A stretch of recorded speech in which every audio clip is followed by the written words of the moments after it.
Iran का Israel पर पांचवा बड़ा हमला। तल अवीव, यरूशलेम और शेरवन के इलाके धमाकों से गूंज उठे। हमलों में ईरान ने इसराइल पर 200 से ज्यादा बैलिस्टिक मिसाइल दागे।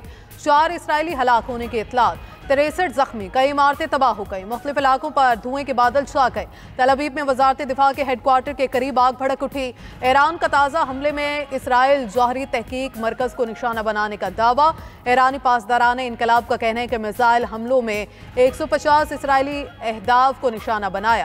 मकबूजा इलाकों में बैलिस्टिक मिसाइलों और ड्रोन से हमले किए गए। ये बेगुनाहों का खून बहाए जाने का बदला लिया जा रहा है। इसराइल पर जल्द ही खैबर मिसाइल दागे जाएंगे। दुनिया हैरान रह जाएगी।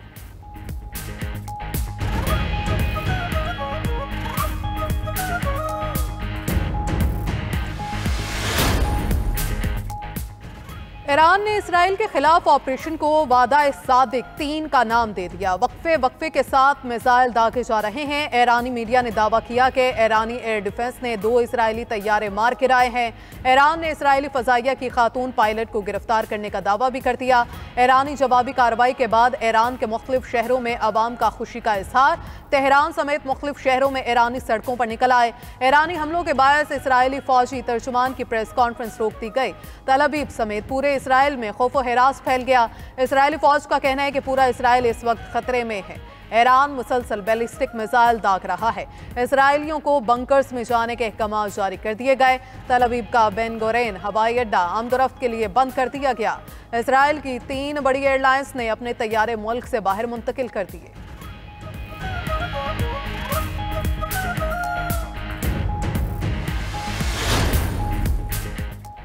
इसराइल के भी ईरान पर हमले जारी। इसराइल के ताज़ा हमले में मशरकी और वसती तेहरान में 4 खौफनाक धमाके हुए।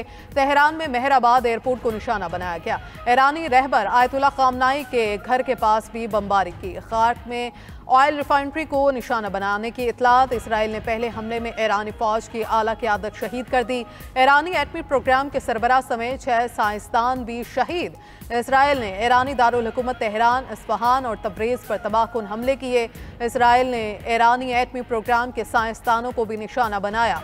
हमलों से ईरान की अहम जौहरी तंसीबात में से एक नतंस रिएक्टर तबाह। ईरानी मीडिया के मुताबिक इसराइली हमलों में 78 अफराद शहीद, 329 जख्मी। हमलों से कई इमारतों को आग लग गई, मुतअद्दिद मुकम्मल तबाह हो गई।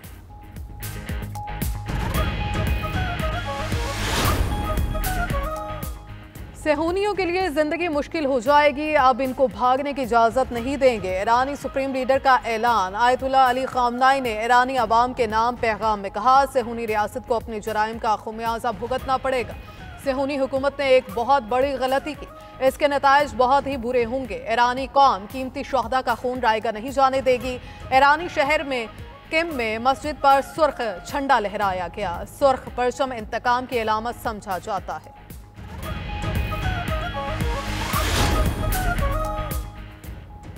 जवाब मिलते ही इसराइल वजीर आज़म समेत पूरी काबीना हिफाजती बंकर मुंतकिल। बंकर के अंदर इजलास से खिताब में नेतन्याहू ने कहा, शहरी इलाकों पर मिसाइल दागकर ईरान ने सुर्ख लकीर पामाल की। ईरानी हुकूमत को खुमियाजा भुगतना होगा। अगर ईरान पर हमला ना करते तो इसराइल का वजूद खतरे में पड़ जाता। ईरान के मिसाइल तैयारी की सलाहियत तबाह कर देंगे।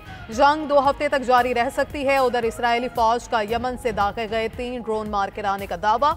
इसराइली फजाइया के मुताबिक यमन से आने वाले ड्रोन्स को कामयाबी से रोका गया।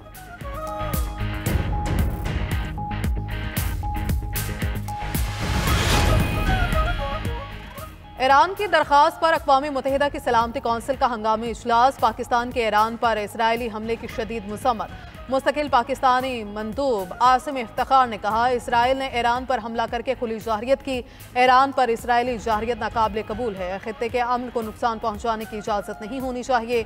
इसराइल ने हमला करके खित्ते को बड़ी जंग के खतरे से दोचार कर दिया। अक़वाम मुत्तहिदा में चीन के सफ़ीर पोकोंग ने रद्द अमल दिया। इसराइल ने ईरान के हमलों के साथ एक और सुर्ख लकीर अबूर कर ली है। ईरान को खुद मुख्तारी, सलामती और अंदरूनी सालमियत की खिलाफ वर्जी की शदीद मज़म्मत करते हैं। रूस की भी ईरान पर इसराइली हमले की मज़म्मत। रूसी एलची ने कहा, आलमी बरादरी इश्तियाल अंगेजी के साथ खड़ी नहीं हो सकती। इसराइल का ईरान पर हमलों का कोई जवाब मौजूद नहीं। इसराइल के जारहाना इक़दामात को कबूल करना आलमी अमन के लिए संगीन खतरा है।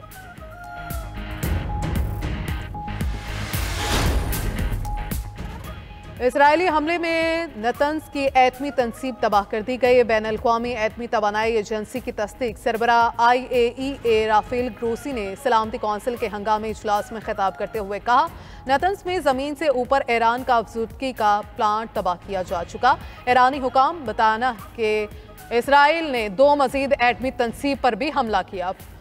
फरूद का तवानाई की अफजूदगी का प्लांट और इस्फहान का प्लांट शामिल है। नतंज पर हमले के बाद वहां एटमी ताबकारी की अब तक कोई इतलात नहीं है।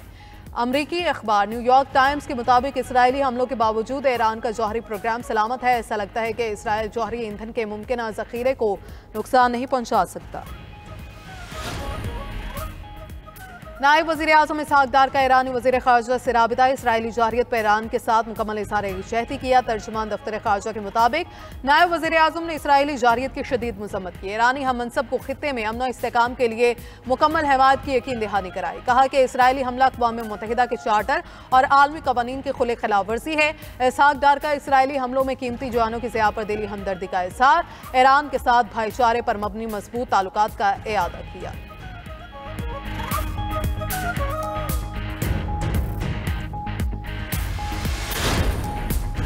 माहौलियाती वसाइल को हथियार बनाना खतरनाक हो सकता है। भारत ने सिंताज मुआहिदे को गैर कानूनी तौर पर मुअत्तल किया। मोदी हुकूमत ने पहलगाम वाक़े पर तहाल कोई शवाहिद पेश नहीं किए।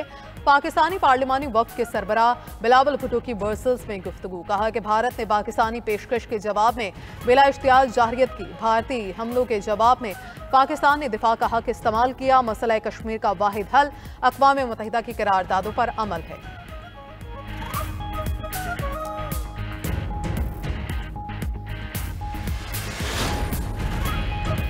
गजा में सहूनी फोर्सेस की दहशतगर्दी जारी। 24 घंटों में इसराइली हमलों में 30 से ज़ायद फ़लस्तीनी शहीद हो गए। अक़वाम मुत्तहिदा का अमरीकी हिमायत याफ्ता गजा ह्यूमैनिटेरियन फाउंडेशन पर तहफ़्फ़ुज़ात का इज़हार। कहा कि फाउंडेशन इमदाद को मुतासरा अफराद तक पहुँचाने में नाकाम रही। अक़वाम मुत्तहिदा और बड़े इमदादी तंजीम गजा ह्यूमैनिटेरियन फाउंडेशन के साथ ताउन से इनकार कर चुकी। गजा ह्यूमैनिटेरियन फाउंडेशन को इसराइली मफादात को तरजीह देने वाला इदारा करार दिया गया। उधर इसराइल ने मस्जिद अक्सा और मस्जिद इब्राहीम को मुकम्मल तौर पर बंद कर दिया।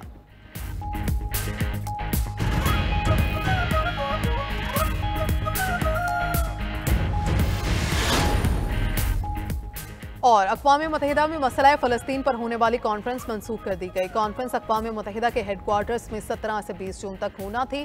फ्रांसीसी सदर के मुताबिक कॉन्फ्रेंस का मकाम और वक्त तब्दील किया जाएगा।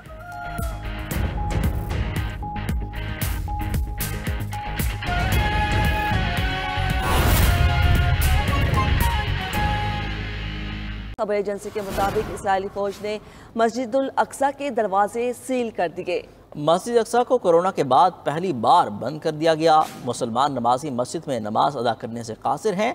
इसराइल ने मकबूजा मगरबी किनारे में मुकम्मल लॉकडाउन लगा दिया है। आपको बताएं कि इसराइल ने मस्जिद अक्सा तक रसाई पर पाबंदी लगा दी है। खबर एजेंसी के मुताबिक इसराइली फ़ौज ने मस्जिद अक्सा के दरवाजे सील कर दिए हैं। मस्जिद अक्सा को कोरोना के बाद पहली मरतबा मुकम्मल तौर पर बंद कर दिया गया है। मुसलमान नमाजी मस्जिद में नमाज अदा करने से कासिर होंगे। इसराइल ने मकबूजा मगरबी किनारे में मुकम्मल लॉकडाउन लगा दिया है। खबर एजेंसी के मुताबिक इस्राइली फौज ने मस्जिदुल अक्सा के दरवाजे सील कर दिए। मस्जिद अक्सा को कोरोना के बाद पहली बार बंद कर दिया गया। मुसलमान नमाजी मस्जिद में नमाज अदा करने से कासिर हैं। इसराइल ने मकबूजा मगरबी किनारे में मुकम्मल लॉकडाउन लगा दिया है। आपको बताएं कि इसराइल ने मस्जिद अक्सा तक रसाई पर पाबंदी लगा दी है। खबर एजेंसी के मुताबिक इसराइली फ़ौज ने मस्जिद अक्सा के दरवाजे सील कर दिए हैं। मस्जिद अक्सा को कोरोना के बाद पहली मरतबा मुकम्मल तौर पर बंद कर दिया गया है। मुसलमान नमाजी मस्जिद में नमाज अदा करने से कासिर होंगे। इसराइल ने मकबूजा मगरबी किनारे में मुकम्मल लॉकडाउन लगा दिया है।